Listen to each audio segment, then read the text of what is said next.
देखिए पिछले क्लास में हम आपको बता रहे थे इलेक्ट्रोस्टैट का ही प्रॉब्लम कंटिन्यूअस बता रहे हैं। आज देखिए कुछ प्रॉब्लम है, ये सब बनाइएगा तो आपको फायदा होगा। आप तो बना नहीं रहे होंगे, एससी वर्मा का प्रॉब्लम सब बनाइए, ये सब मिलेगा आपको।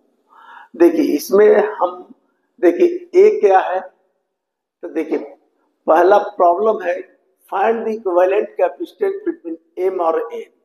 एम और एन के बीच निकालना है। तो सबसे पहले आप क्या देखिएगा कि आपने पढ़ा है व्हीट स्टोन ब्रिज। अगर करंट में, तो करंट में व्हीट स्टोन ब्रिज है कि अगर ऐसा है व्हीट स्टोन ब्रिज में कि अगर रेजिस्टेंस दिया हुआ है, ठीक है,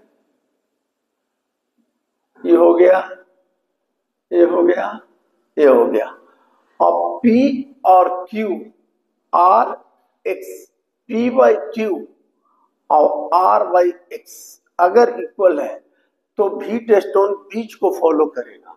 और जब व्हीट स्टोन ब्रिज को फॉलो करेगा तो जो भी करंट अगर जाएगा यहां से, तो करंट जो है इसमें नहीं जाएगा।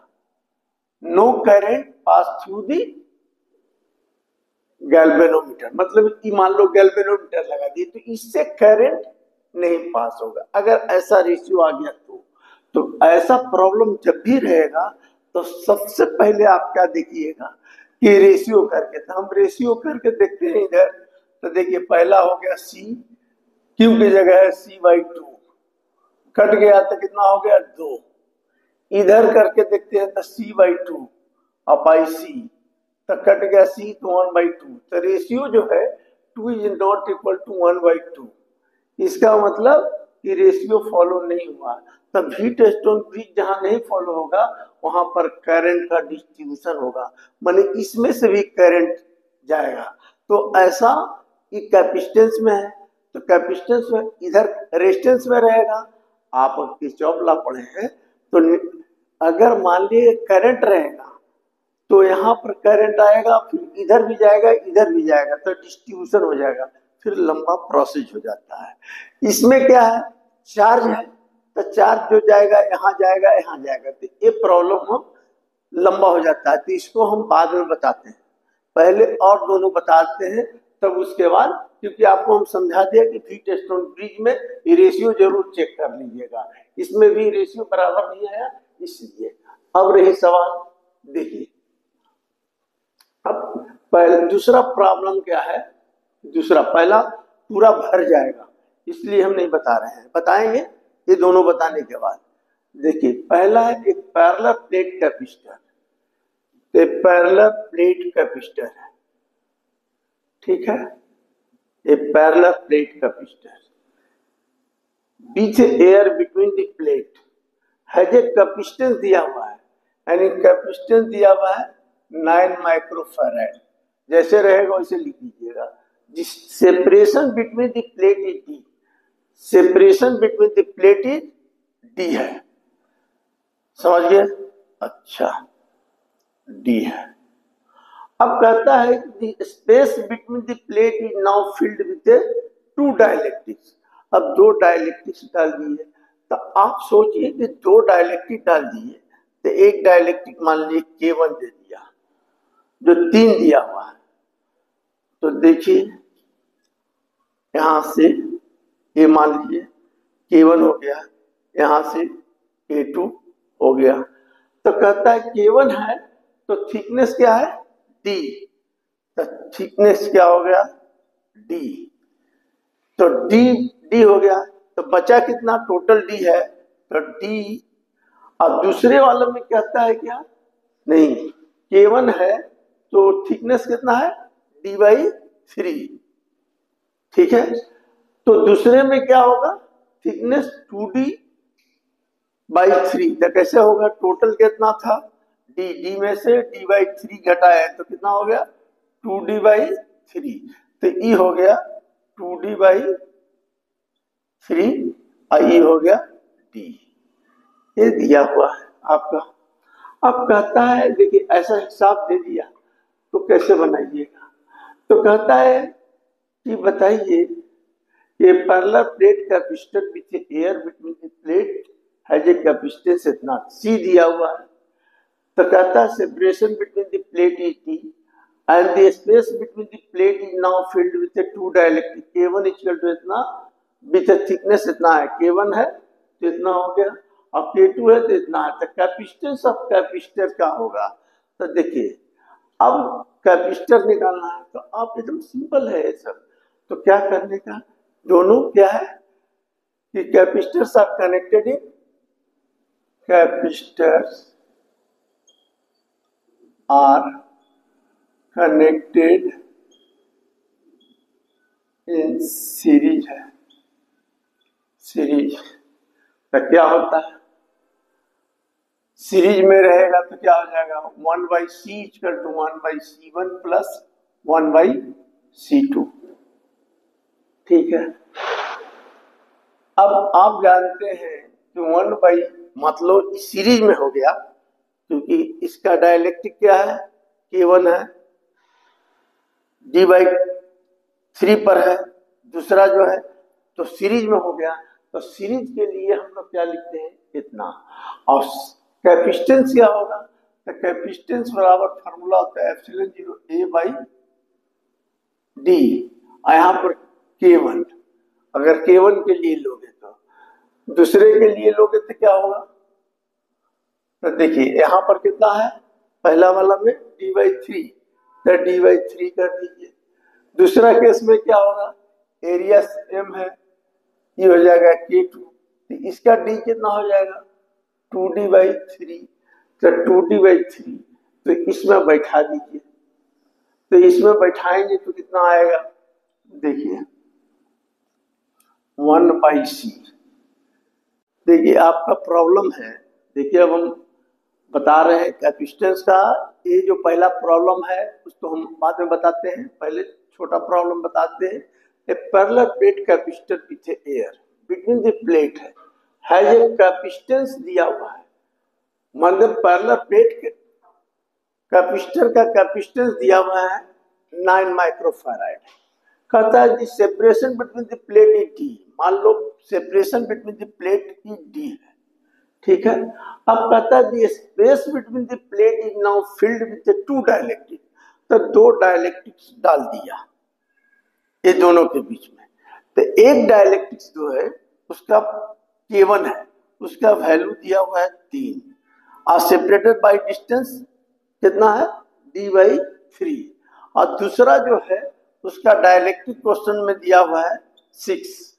देखिए थिकनेस कितना दिया हुआ है, थिकनेस दिया हुआ 2D/3 और डाइलेक्ट्रिक जो है K2 है। अब हम जानते हैं कि capacitance of capacitor is now क्या होगा, तो हम जानते हैं कि कैपेसिटर देखिए इस ढंग से अगर रहेगा तो ये क्या है सीरीज में है, तो सीरीज में रहता है कैपेसिटेंस, तो क्या करते हैं फार्मूला है 1/c equal to 1/c1 plus 1/c2। अब रही सवाल की 1/c कर दिए, तो C1 क्या होगा, तो पहला क्या है, पहला जो मेरा है वो D/3 के रूप में है, तो इसके बीच की दूरी को मान लिए D1, मतलब आप D1 मान लिए D/3, तो D2 कितना हो जाएगा 2D/3, तो एक हो गया।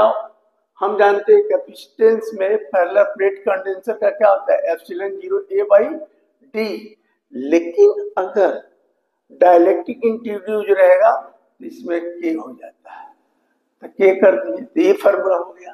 तो हमने क्या किया 1/ε0 A, K1 दिया इसलिए दिए कि पहला डाइलेक्ट्रिक का कांस्टेंट दिया हुआ है 3, अब दूरी क्या हो जाएगा D1, दूसरे केस में क्या होगा ε0 A K2/D2। अब हम जानते हैं कि इसका वैल्यू निकालना है, तो देखिए तो D1 का वैल्यू कितना दिया हुआ D/3, तो D/3 कर दिए, ε0 A इंटू K1, K1 का वैल्यू भी कर दिए, ये आ रहा है 1/c प्लस ये क्या हो जाएगा, तो D2 कितना है, तो D2 आपका है 2D/3 ε0 ए। अब K2 कितना है, K2 का वैल्यू 6 है, अब K1 का वैल्यू 3 था, तभी 6 बैठा दिए।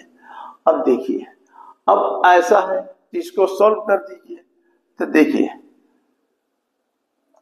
अब ये हो गया कितना, देखिए डी बाई इतना इतना कर दी थी, कितना हो जाएगा बताइए, डी बाई 9 एप्सिलॉन 0 ए चलेगा।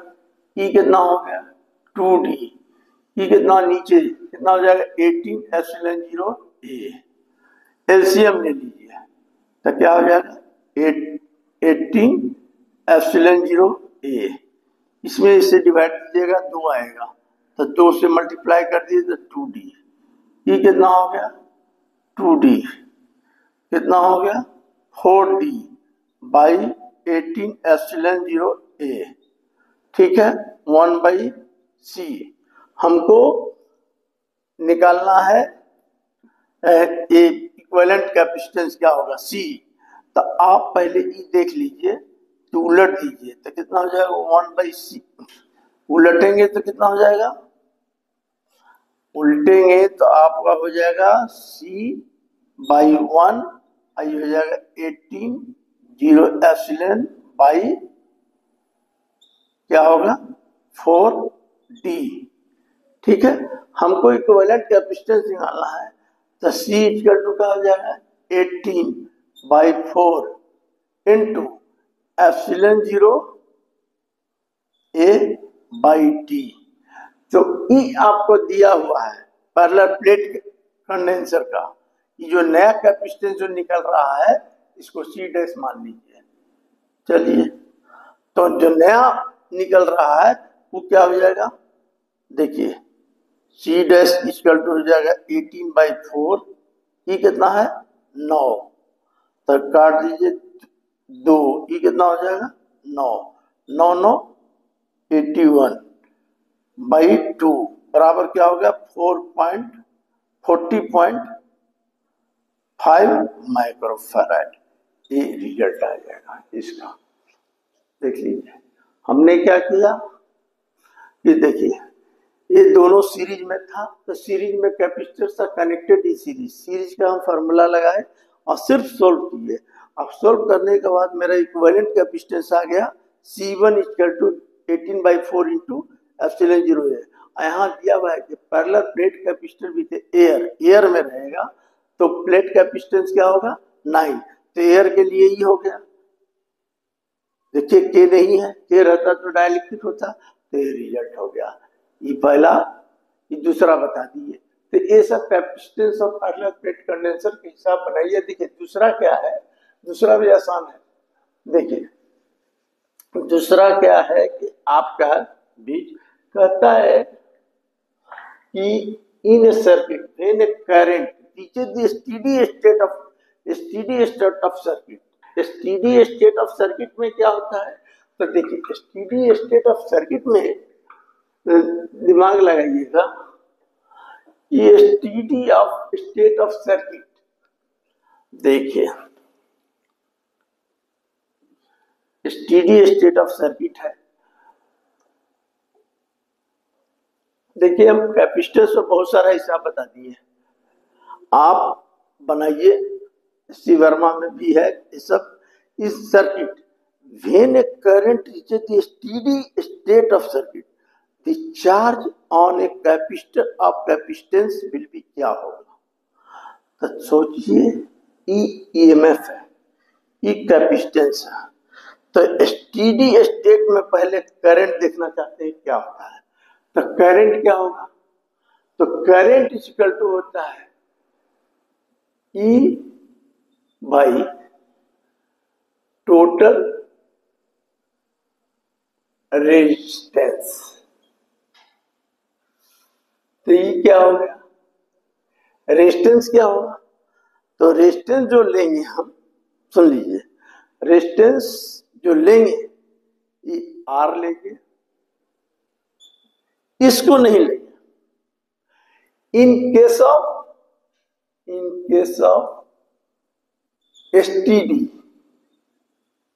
स्टेडी स्टेट रहेगा तब, कैपेसिटेंस के क्रॉस रेजिस्टेंस नहीं लेंगे। तो कौन रेजिस्टेंस लेंगे? ए वाला। तो ये हो गया R2, R2 निकल गया। अब हमको निकालना है आई। जब मालूम हो गया आपको आई है, आई मालूम हो गया, तो हम देखते हैं कि इसके अक्रॉस मान लो ए बी, तो पोटेंशियल क्या होगा? पोटेंशियल अक्रॉस रेजिस्टेंस क्या होगा? तो पोटेंशियल बराबर क्या होता है? V इक्वल टू आई, इसके अक्रॉस निकालना है तो R2, ठीक है। तो V, तो I कितना है? E by R plus R2, बगल में R2, V निकल गया, ठीक है, V निकल गया। In a circuit current is steady state of circuit. जहां steady of state of circuit कहेगा तो इधर से कोई मतलब नहीं, ठीक है। तो कहता है क्या कि the charge on capacitor of capacitance क्या होगा? चार्ज पूछ रहा है, तो चार्ज भी जब मालूम हो गया तो चार्ज क्या होगा? देखिए चार्ज ऑन ए कैपेसिटर, देखिए चार्ज ऑन ए कैपेसिटर क्या होगा? तो चार्ज इक्वल टू क्या होगा? Q इक्वल टू सी भी। तो सी कितना है? सी कुछ नहीं दिया हुआ है, दिया हुआ रहेगा तो लिख देने का। भी कितना है? तो भी निकाल दिए, E R2 by R plus R2, यही चार्ज निकल गया, यही आंसर होगा। अगर वैल्यू दिया हुआ रहेगा तो वैल्यू देखते हैं आंसर दिया हुआ है कि नहीं।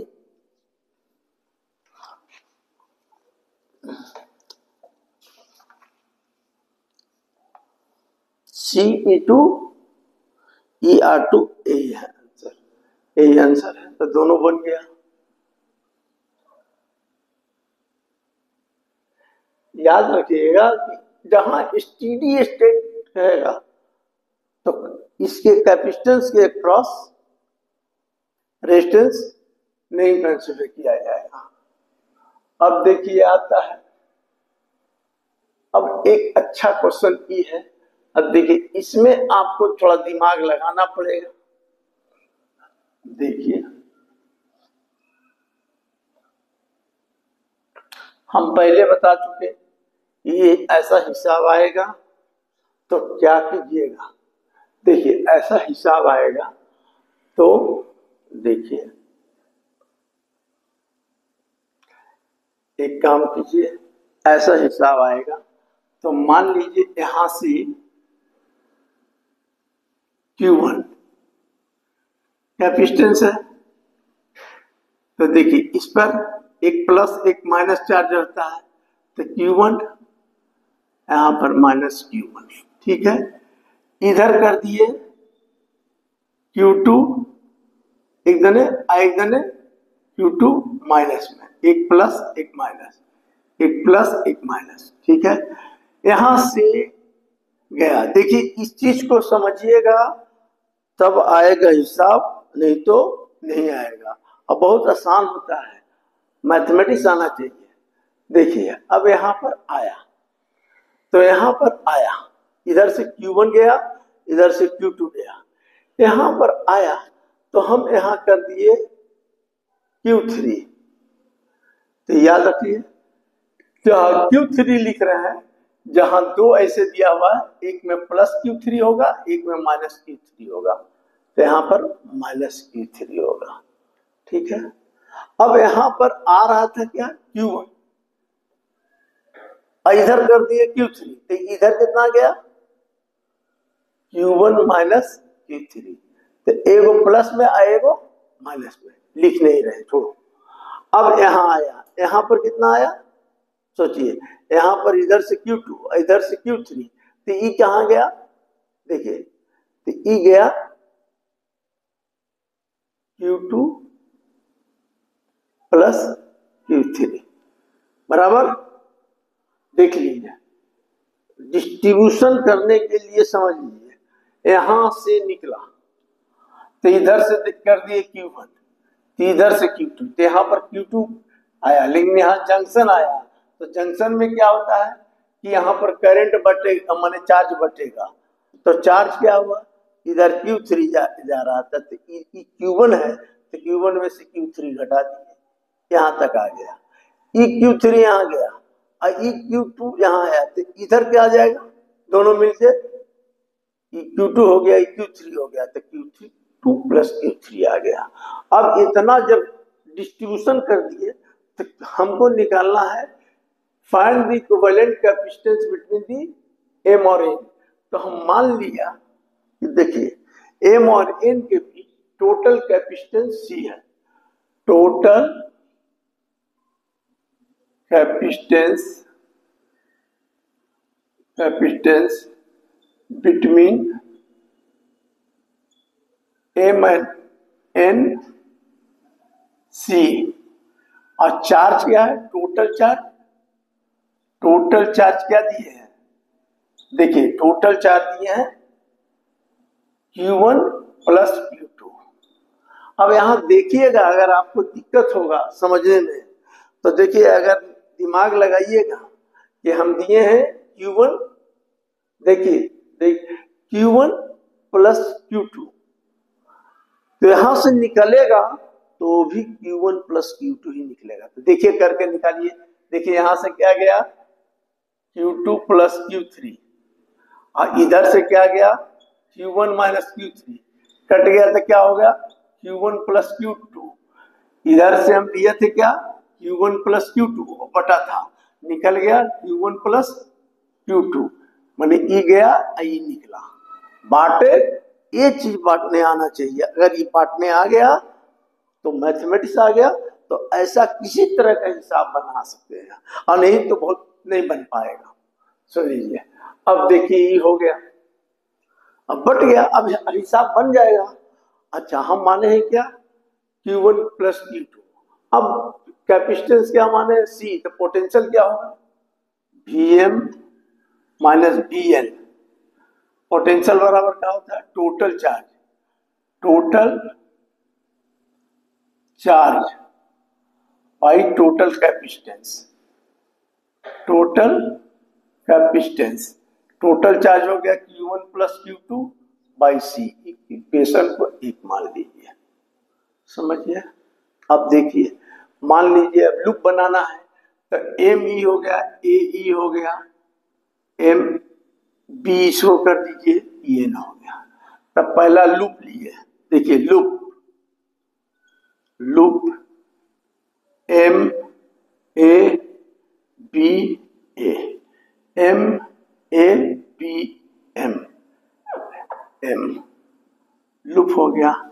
तो देखिए करंट में पढ़ेंगे तो किरचॉफ लॉ में है कि any network of conductor, the पहला लॉ है किरचॉफ लॉ का, any network of conductor the algebraic sum of the current which meeting at point is zero. और क्या दूसरा कि इन एनी क्लोज सर्किट, देखिए क्लोज सर्किट है, in any close circuit the product of the current and resistance is equal to electromotive force. तो यहाँ पर electromotive force तो है ही नहीं, इलेक्ट्रोमोटिव फोर्स और पोटेंशियल क्या होता है, तो पोटेंशियल जो होता है ये also known as electric motive force in open circuit, और क्लोज सर्किट हो गया तो मतलब इलेक्ट्रो EMF हो जाएगा। तो खैर हम देखिए लूप हम ले रहे हैं, तो लूप में क्या लिखते हैं, पोटेंशियल निकालना है, तो देखिए इसके बीच, तो देखिए क्या निकलेगा, देखिए भी, देखिए हमने, अब हमको निकालना है पोटेंशियल, तो पोटेंशियल निकालना है Vm माइनस Vn, तो Vn माइनस Vn का टोटल चार्ज कितना था Q1 प्लस Q2, और टोटल कैपेसिटेंस क्या था C1, मान लो C1 मान लिए, तो ये C1 हो गया। तो हम क्या करते हैं कि यहाँ के बीच के लिए हम Vm माइनस Va कर दिया, ठीक है, और फिर Va माइनस Vn कर दिया, तो Vm माइनस Vn हुआ कि नहीं, क्यों, क्योंकि Va कैंसिल हो जाएगा, तो Vn माइनस V हो गया। अब देखिए हमको इतना इक्वल टू क्या हो जाएगा Vn माइनस Vn। अब देखिए Vm माइनस Va, तो Vm माइनस Vm का हम पोटेंशियल निकाले थे, देखिए यहाँ तो क्या लिखे थे, Q1 plus Q3 minus 2Q1। तो ये डायरेक्ट न तो ये वाला लिख दीजिएगा, तो या तो ए लिख दीजिए देखिए, और नहीं तो ये वाला लिख दीजिए। तो हमने क्या लिखा, देखिए Q1 plus Q2 Q1 minus 2Q3 by C, C आ गया, और इधर आ गया आपका Q1 plus Q2 by C equal to C1। तो अब सोचिए कि इसको दोनों को मिला दिए तो 3Q1 माइनस माइनस कितना हो जाएगा 2Q3, 2Q3 देखिए 2Q3, बगल में क्या होगा Q1 plus Q2 by C1, इसको यहां कर दीजिए, इसको यहां कर दीजिए, तो क्या हो जाएगा Q1 प्लस Q2, आई हो गया 3Q1 बाई 2Q3। अब देखिए Q1 प्लस Q2 का वैल्यू हम निकाले हैं, तो Q1 का वैल्यू क्या है 3Q3, और Q2 का वैल्यू कितना है 2Q3, ये लिख दिए। यहाँ 3Q1 का वैल्यू दिया हुआ है 3Q3 और 2Q3 ये लिख दिए। तो देखिए यहाँ ऊपर कितना हो जाएगा 5Q3, यहाँ 9 में से 2 गया तो कितना हो जाएगा Q3 और Q3 कैंसिल, तो C1 बाई C कट हो जाएगा 5/7, तो C1 बराबर क्या होगा 5/7C, यही रिजल्ट आ गया। देखिए ऐसा जब भी हिसाब रहेगा तो मैथमेटिक्स का कैलकुलेशन आना चाहिए, और मैथमेटिक्स का कैलकुलेशन आप लोग बहुत लीनियर इक्वेशन बनाए हैं, के इक्वेशन दिया हुआ था, पहला टोटल दिया हुआ है, ये Vm माइनस एक लूप का लिए ये वाला, मान लीजिए इसका एक इक्वेशन, ठीक है, दूसरा का ए वाला, ये दोनों से हम लोग क्या किया Q1 Q2 निकाल लिया, Q1 Q2 निकाल के और फिर हम निकाल लिया पोटेंशियल डिफरेंस। तो पोटेंशियल डिफरेंस क्या लिया Vm माइनस Va, तो Vm माइनस Va, अब फिर लिखा क्या प्लस Vm माइनस Vn, दोनों कट जाएगा तब Vm माइनस Vn, ये दिया हुआ दोनों को इक्वेट कर दिया। ये ऐसा बहुत प्रॉब्लम आता है, 8-10 प्रॉब्लम ऐसा बना लीजिए और अपने से बनाइए, क्योंकि गड़बड़ होगा माइनस प्लस तो आपका सब क्लियरेंस दूर हो जाएगा, समझे। एससी वर्मा में बहुत सारा है, समझे, ज्यादा नहीं 6-7 अपने मन से बना लिए ना और डिस्ट्रीब्यूशन करने आ गया ना तो कोई प्रॉब्लम नहीं होगा। नहीं तो अब क्या है कि अब जो हम चैप्टर चालू करने वाले हैं, एक आध दो प्रॉब्लम और बताएंगे कभी, और नहीं तो अब करंट इलेक्ट्रिसिटी शुरू करेंगे।